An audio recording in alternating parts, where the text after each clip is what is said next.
To welcome to the stage my friend Craig Fisher.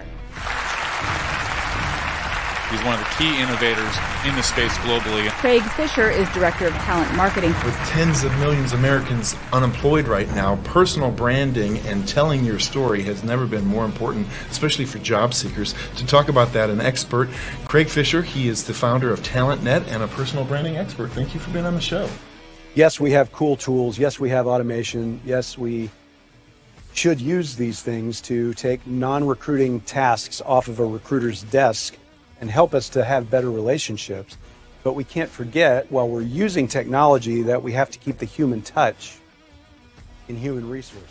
When you're posting content, and speaking of AI-generated content, we're now posting a lot more content because it's easier. Try to educate and entertain. I use the 5-to-1 give-to-ask ratio.